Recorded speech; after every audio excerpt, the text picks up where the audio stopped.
Couple et amour, notre quotidien et notre vie de couple. Thérapie de couple, quand l'un dit oui et l'autre non. Vous sentez que votre couple bat de l'aile, vous aimeriez trouver des solutions et vous pensez que la thérapie de couple pourrait être une bonne option, mais voilà, votre moitié refuse catégoriquement. Pas envie de se livrer, peut-être d'être jugé, scepticisme total, les raisons sont nombreuses et la frustration peut vite s'installer. Alors, que faire? Insister, lâcher l'affaire, trouver un plan B? Aujourd'hui, on décrypte ensemble ces blocages et surtout on explore des solutions concrètes pour avancer, même quand l'autre freine les cas de fer. Bonjour Gwen Malsquette. Bonjour. On le rappelle, vous êtes médiatrice en communication non violente et thérapie de couple. Oui, il est fréquent que l'un des deux partenaires du couple soit réticent à entamer une thérapie de couple. Et je le comprends, c'est pas facile effectivement de venir parler de son intimité de couple devant une inconnue, même si c'est une professionnelle. Alors, je me permets de parler des thérapeutes au féminin parce que 85% sont des femmes. C'est l'ensemble de la profession, on peut dire quasiment. Oui. En fait, moi, je constate que les hommes sont plus souvent réfractaires à cette démarche. Les initiatrices sont plus souvent les femmes. Et du coup, il n'est pas rare que certaines d'entre elles me disent demander une thérapie de couple depuis des années. La réticence a des conséquences parce que je vois des femmes qui n'en peuvent plus et qui finissent par avoir beaucoup de rancœur. Et il est parfois trop tard quand leurs hommes finissent au pied du mur par accepter la thérapie de couple. Alors, quels sont les freins selon votre expérience? Le premier frein que j'ai identifié, c'est la peur d'être jugée. Certaines personnes imaginent effectivement que la thérapeute va plus ou moins prendre position pour le partenaire qui demande la thérapie. Alors ces personnes pensent que les reproches de leur conjointe va être légitimé par la professionnelle. Du coup, je comprends qu'on n'ait pas envie d'y aller, c'est sûr. Ce que je peux dire sur ce sujet, c'est qu'une thérapeute ne prend jamais parti, sauf bien sûr dans les cas de violence, mais ça c'est quand même un sujet spécifique. Je considère, comme Marshall Rosenberg, le fondateur de la communication non violente, que chaque parole, chaque comportement et même chaque pensée est là pour satisfaire un besoin important.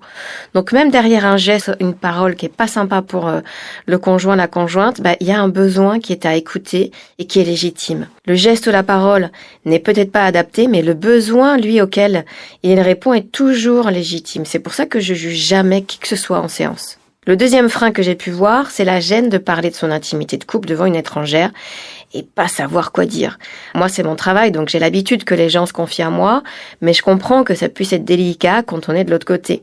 Ce que je constate, c'est que quand les personnes arrivent un peu stressées, à la fin de la séance, j'ai souvent 3 types de retours.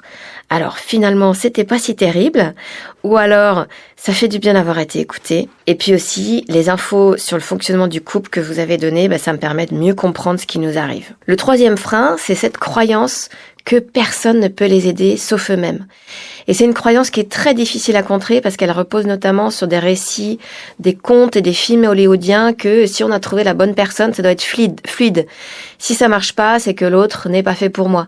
Alors bien sûr, il y a des fois où il est préférable de ne pas poursuivre l'expérience parce que l'autre ne nous convient pas pour plein de raisons. Mais souvent, c'est un problème de croyance, de blessure d'enfance et de compétences relationnelles. Et pour ça, une professionnelle peut vous aider. C'est comme pour jouer de la guitare ou pratiquer le foot. On peut apprendre seul, mais quand on est accompagné par un pro dont c'est le métier de transmettre les connaissances qu'il a mis du temps à étudier et des compétences qu'il a mis du temps à acquérir, pour le couple, c'est pareil. Des psys, des thérapeutes ont réfléchi aux difficultés rencontrées par les couples, et c'est souvent les mêmes, et aux compétences qui peuvent les aider à les accompagner et avec des outils à transmettre. Autre frein, il y a aussi l'aspect financier. Bien sûr, une thérapie de couple, ça coûte de l'argent, ça n'est pas à négliger, surtout en ce moment. Pour ma part, j'ai plusieurs tarifs en fonction des ressources et je m'adapte en cas de difficultés financières parce que je veux pas que le prix soit un frein à la thérapie. Et franchement, je suis pas la seule, il y a beaucoup de mes collègues qui sont sensibles à cette démarche, donc il suffit de demander. Question qui me vient, Gwen Malsquette, que faire si d'ailleurs notre conjoint ou conjointe refuse la thérapie? Alors, lorsque votre conjointe refuse la thérapie, moi je vous invite déjà à ne pas perdre espoir. Voici ce que je recommande. Déjà, essayez d'avoir un aperçu de ses inquiétudes, de ses réticences.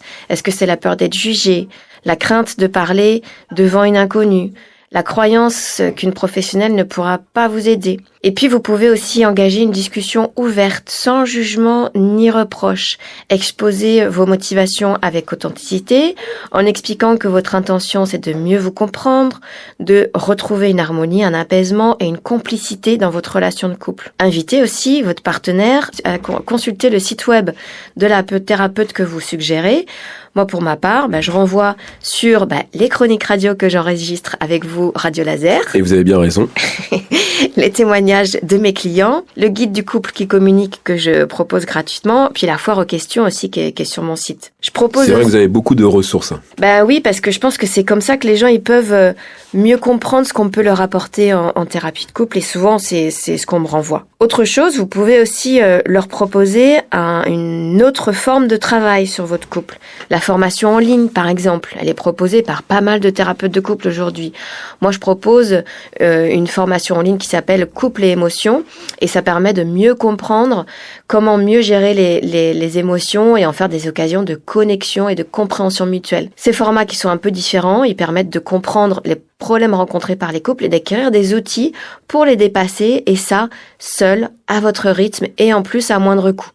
Et pour ma part, je propose aussi des ateliers sur le couple chaque mois où je transmets des outils concrets sans passer par la thérapie. Autre possibilité, vous pouvez aussi consulter seul, parce que malgré tout, si votre partenaire reste fermé vraiment à la thérapie de couple, vous pouvez vous-même travailler sur vos propres émotions pour mieux les gérer, vos propres besoins et votre communication.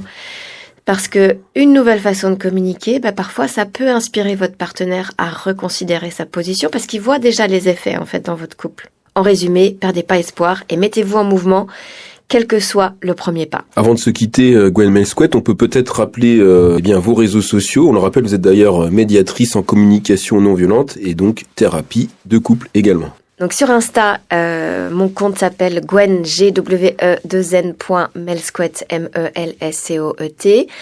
Et sur Facebook, Gwen, médiatrice. Merci, Gwen Melsquet.